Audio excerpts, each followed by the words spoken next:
Good afternoon, ladies and gentlemen. Welcome to yet another episode of Rendezvous with Anza Saqib on CxO Global TV. CxO Global Forum is a knowledge sharing platform for all C levels across the globe.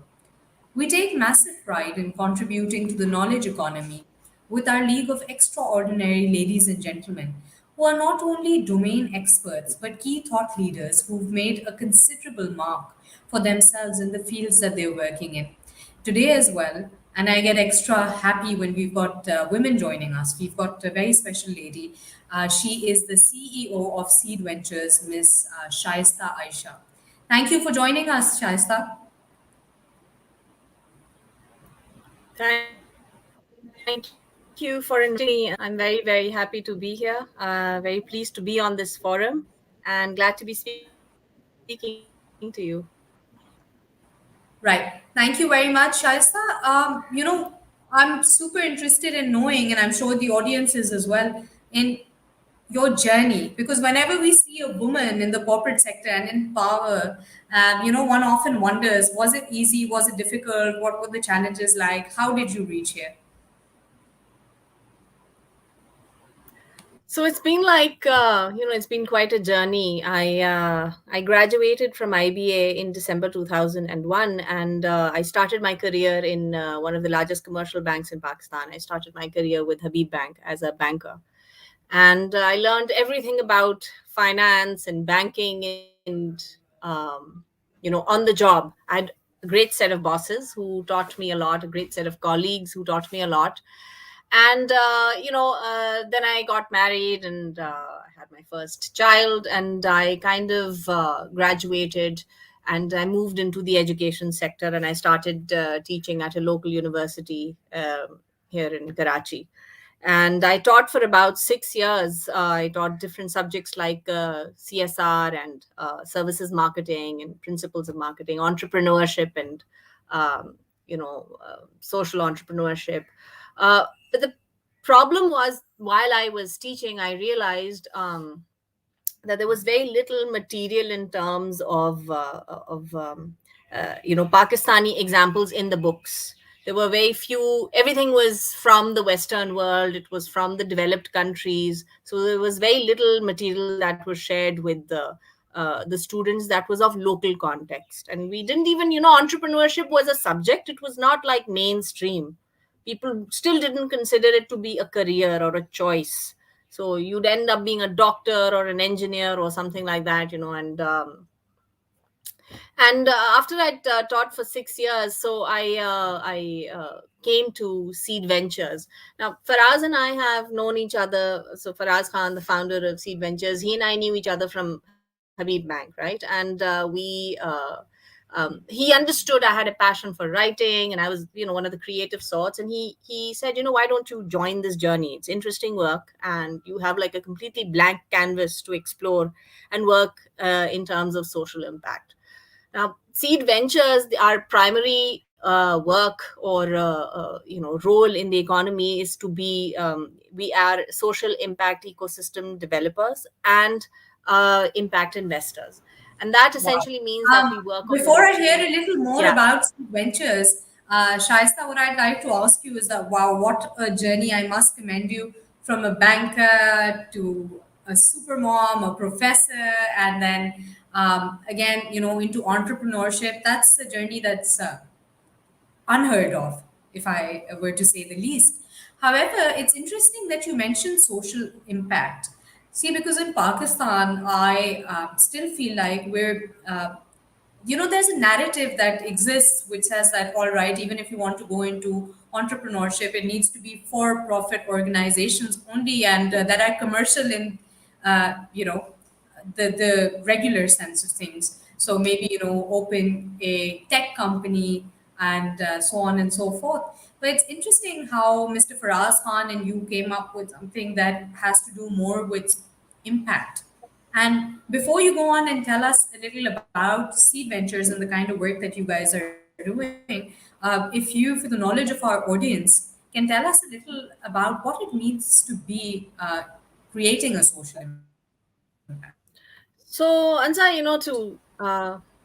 to add to that, in the context of my work, right? Because our work is primarily concerned with using the vehicles of entrepreneurship and social entrepreneurship to create a positive transformation in society at an individual, community, institutional, and systemic level. So these four changes need to happen for us to actually say that yes, positive social impact has happened. Now, in the context of anybody else who's working out there, and I'm speaking specifically to entrepreneurs or social entrepreneurs, my very core belief is that true entrepreneurship is social by its very nature. If it's meant to, of course, make money, money is a byproduct of every economic activity that you do, but it is more about growth and kind of, it is about building with the community rather than isolating yourself from the community and only thinking about profit. That is, it's that is not entrepreneurship, and it is not the purpose of entrepreneurship. True good entrepreneurship always has positive social impact. It helps to build the communities around it, to grow and to prosper. And if we talk specifically about social entrepreneurship, these businesses or social entrepreneurs build their businesses around social issues, and then there is a business model that is developed to serve or to alleviate that particular social issue, thereby creating a positive impact. And impact is not something that is short term. It is not about teaching 400 children. It is about ensuring that you have a system in place whereby these 400 children become productive members of society. That is the long term impact. So, that is how social entrepreneurship is different than work that What not for exactly profit does Seed organizations. Ventures do? Yeah. So Seed Sorry, yeah. Ventures, we are, yeah. Seed Ventures, we are social impact ecosystem builders and impact investors. And our work primarily focuses on creating an ecosystem where social entrepreneurs can thrive and can grow. And that requires different, we from developing the right kind of policies to creating the right kind of sustainable finance avenues to ensuring that capacity development helps these people think about sustainability, creating market linkages, and then ensuring that a community is set up where these people can network and share experiences. So that's what a whole ecosystem is about, right? And that is the role that we want to play. So we work with local and international level partners, and we work so that we can develop the right collaborations to help these entrepreneurs within Pakistan. We can build the right networking linkages, bridging two economies or two communities, and ensuring that there is positive social impact created as a result. Brilliant, and hats off to you for the kind of work that you and your team are doing. If I were to ask you, what is your vision and goal with Seed Ventures? What would you say? Let's say, if because let's talk long term, since you're talking about social impact. So, what is your long term goal? What is your vision with Seed Ventures? Our vision as an organization is to create inclusive economic prosperity. And if I were to open up this statement, it would mean that we foresee or we envision creating a society where everybody has equal opportunity for economic prosperity, irrespective of what gender, class, creed, socioeconomic status, sexual orientation you belong to, but you have the right to be economically prosperous. And for that to happen, entrepreneurship and social entrepreneurship play a very important role. The right kind of policies that support these vehicles play a very important role. The right kind of collaborations play a very important role. The right kind of funding and financing and sustainable financing mechanisms play a very important role. So the ultimate objective is to see that everybody um, is economically prosperous, has equal access to everything that they need to lead a happy, healthy, prosperous, productive life, and that can only happen if the entire ecosystem is supporting their growth. So we're working towards developing that ecosystem. We're working towards a community where people are economically empowered, where they can take informed decisions, where they can build and grow and be creative. And this is by no means an easy task, because uh, it for 10 years it was all about changing the narrative, and that's what we've worked for. You couldn't put impact and profit in one sentence. There was no question, huh? So Yeah, I changing agree. that narrative, working hard at it has been a tough task, but it's been worth it. When we talk to our beneficiaries, when we talk to the people with whose lives have been impacted by our programs and our work, and they give you a call or they send you a text message or you look at their work growing, it's totally worth it. It's admirable the work that you're doing. And I read somewhere that the things that you do for yourself are gone when you're gone, but the things that you do for others, that's your legacy. And, kudos to you for building that kind of legacy. However, when we speak about the narrative, a lot of startups, and since we interact with them regularly, they also have this notion that's inculcated in their mind where they feel like we want to work solo, we want to fly solo. And in that, they often neglect the fact that partnerships are important. Do you think collaboration is key, especially for small businesses and startups? Not just for small businesses and startups, for anybody who is operating within the business community.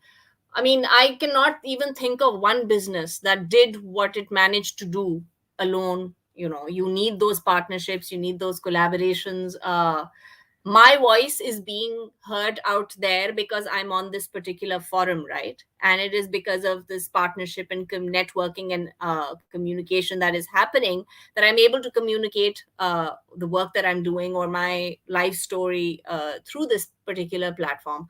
However, I mean, if you're operating in isolation, if you're not networking, you're not going out and meeting people, what you're doing is you're trying to do too much and you're trying to do it alone, and eventually you're going to burn out. So, the whole concept of teamwork and networking and collaborations is to share strengths that are already existing in the system and to do more with what is already out there. You tend to get results faster and you tend to achieve much more. And for startups, primarily in their infancy, when they're growing, you need that kind of knowledge capital, that kind of social capital, that can help you, possibly find better contracts or better resources, or just, get you the right kind of advice that will help you grow. So I think collaboration is key. In our line of work, it is essential. We uh, wherever we're standing today, I owe it to all our great partners, and it's one cannot grow in isolation. Even if you were to look at an ecosystem, right? Plants don't operate within their own, little Silos. sphere. Yeah. Yeah, So yeah. it's kind of like a tango within the ecosystem. Everybody knows their roles, so it's like a collaboration, and collaboration is key. It's part of life. You can't. Absolutely, and that's what we believe here at CxO Global Forum, that um, people have often underestimated the power of a network. And I was reading a report by the World Economic Forum the other day, and they said that post pandemic, if any business is to survive, they're to look at multi stakeholder partnerships. So, that is something that's very interesting. So, be a part of an ecosystem, like you spoke about, having knowledge capital, and then uh, financial gains are another matter, but you really I'll need to. I'll share an example with you, Anza, if I may, if you have the time. Yes, So we've done please. a number of programs, and the transition from, so the post pre-pandemic to the post-pandemic world, it was like a digital transition that we had to make. We had to transform a number of our programs to digital delivery. But the most important thing was we realized the power of community and collaboration within our cohorts. There were people with complementing skill sets who were operating in isolation, running their own little ships. And then suddenly, post the pandemic, they realized, my goodness, this is so hard to do alone. How do we scale the change that the pandemic has brought? And they started collaborating with each other, and we encourage that, with our beneficiaries, that if you can do something better in twos, why do it in one, right? And the one thing I think primarily for women entrepreneurs, the one thing that really was highlighted in our work, and we realized was that, due to a lack of mobility and a number of traditional social issues, they're isolated, and they can't sort of move as fast as their male counterparts are probably moving. So Absolutely. giving them access to a community gives them the power to collaborate, to partner, and I think it's become even more important after the pandemic. Right. I agree with you 100%. One of the key issues that we've seen lately in the past 2 decades in particular is that Pakistan is still facing a lot of brain drain. A lot of young people want to leave the country because they feel like, there are not enough jobs or they're not being valued enough. What do you think the industry academia linkage gap is to blame for this? I think yes, largely. I think it's also about. I think our younger generation is slightly impatient. They're very very they have a lot of potential, but they're impatient. There's no instant gratification. If you want to make it big and you want to grow, you have to run the miles that are required to run. Right? You cannot cut it by 2 or 3. You have to do it. You have to do the whole thing, and there is it's not like you set up a business and the moment you've developed a pitch deck you're going to get an investor. That's not how it works.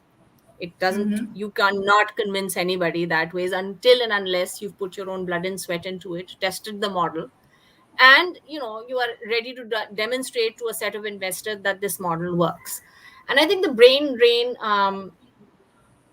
happens because yes, there is an industry academia gap. I think more people like us, more people from the industry need to be talking to younger people, guiding them, showing them the way, and also opening their hearts to create opportunities. I think that is very very important. So that is primarily, I think, one of the reasons that there is a Yeah. brain drain, and people want to leave because they can't find the right guidance here. We have it in pockets, but in generally, people being liberal with the way that they share their expertise, you don't find that. It's not all too common as of yet. It's becoming somewhat of Yes, a that practice, but it's not that generosity is common. missing. Right, that generosity is missing. Yeah, so So it's how can important to we be create generous. more jobs? How So can we I mean, create more jobs then? with the number of graduates that are coming out of Pakistani universities at the moment, I don't think that the current market is in any position to absorb these graduates. So the only way to create more jobs is to create more businesses. It is to ensure that we are able to build the capacity of the existing businesses, give them room for growth, and and I think the industry, and when I say the industry, I think the financial sector also has to understand this and kind of come on the same page and understand that um, there is a graduation cycle. So from nano to micro to small to uh, an industry that falls between small and medium, and then of course, so for that to happen, the right kind of seed capital has to be available, the right kind of guidance has to be available. Financial institutions have to really be in growth of these enterprises, right? It's not just about putting money on the table, but it's also ensuring that this is happening. Intermediaries and ecosystem developers need to become more active so we can help these businesses scale and grow. And for and when that happens, we developing the capacity in them to create more jobs within their businesses. It's a big share of the pie, and that needs to happen. I think we need to also start concentrating on skill based sectors like the creative economy. It is so Right. important, that I understand information technology is an enabler, but I also think that we need to also recognize that there are skills that don't complement with this sector as well, and we need to come up with a better combination. We need to concentrate on those sectors as well. for instance, agriculture and agricultural produce and handicrafts and your creative economy. So I think we also need to concentrate on those specific sectors if we want to create more jobs. Absolutely. That's a brilliant roadmap for the future. And, Shaista, I have spoken to a lot of individuals, but very few of them have the kind of clarity of thought and vision that you do. Uh, I'm sure you've heard a lot of pitches, I mean, I'm sure you hear one every single day with regards to smaller businesses or startups. And one of the problems with younger startups is that somehow, from what I've heard, is that they don't know how to make the right kind of pitch. We're heading towards the end of today's show.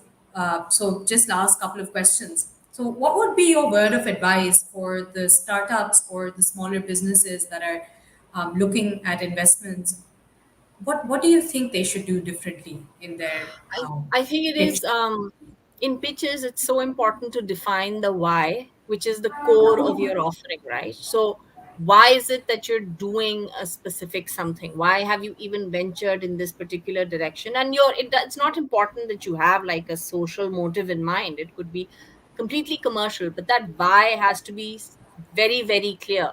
And then, I think having a very clear idea of what is it that you want to change, right, and how you are going to actually be doing it. So it's and kind of not, your pitch should not in any way demonstrate that you're in a rush to get money. What it should demonstrate is that you have a solid business model that is tried and tested, or at least tested to the extent that you know that it is validated, or you have enough research to back it up. And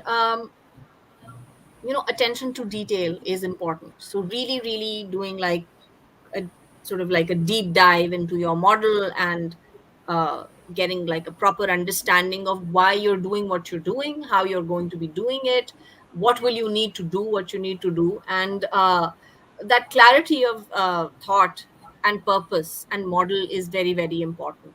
So I there are a number of young startups who've won a lot of investment. And just last year, I think our startups have done substantially well. And I think it is also because uh, they really, really identified a specific need that needed to be fulfilled. It was really clear, and it was an actual value proposition that wasn't going to dilute right after, if the pandemic were to disappear. It's something that is going to stay. So that's also very, very important. It shouldn't The business model shouldn't be, chasing a fad. It should be something that's sustainable and you Right. can demonstrate it. Yeah. Point noted. Shasta, what is the best piece of advice that you have received? You gave the audience great advice, but what was something that has resonated with you and really, maybe I'm sure there were times where you felt like you hit rock bottom. Uh, what kept you going? Um, the best piece of advice was given to me by my mother. She's no longer with us, so but it is one of the best pieces of advice that I received. She used to tell me, that if you want to achieve anything in life, you need to have the nature, or you need to have the nature of water. And I often asked her, what that meant, and she said, water has the capacity to carve its way through stones, through valleys. When it is angry, it can create storms, and when it is calm, it is able to sort of encapsulate a lot within itself. And she said, you need to have that quality. You need to behave like water. You need to be persistent consistently, right? And we know that when you have water droplets on a piece of rock, it can actually carve its way through. It can be a Absolutely. tsunami. And when it's calm, it offers you serenity, and it's like this big beautiful ocean staring back at you with lots of secrets and treasures in its depths. So uh, and that advice has always stayed with me. And I truly believe that, it's a persistent consistency that gets you there. um, And one and of you the just need to qualities that keep you going. mentioned, one of the qualities that you Sorry. mentioned about water, I said one of the qualities that you mentioned about water It's Yeah. interesting that something similar that Bruce Lee said about human beings and success as well. Be like water, and Yeah. it's interesting to know that during the pandemic and now more than ever, we've realized the value of like agile practices, or being a continuous development that's going on in the workplace as Absolutely. well. So Yeah. thank you for sharing that valuable piece of advice. And you know I'm sure your mother is looking down from heaven and smiling at you. She's very, very proud. I hope so. uh, Yes. we've got a comment from the audience, and engineer Mohammed Anas Zahid says, very well said, man. There are other people appreciating you as well. So, you are a change maker, Shaista. Thank you very much, But Anza.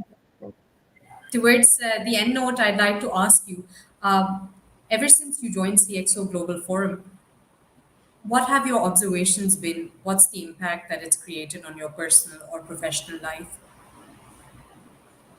I specifically on the WhatsApp forum that we have, and also otherwise, I think this is specifically based on the kind of times that we're living in, when you want to go out and you want to meet people, and I've been wanting to do that, but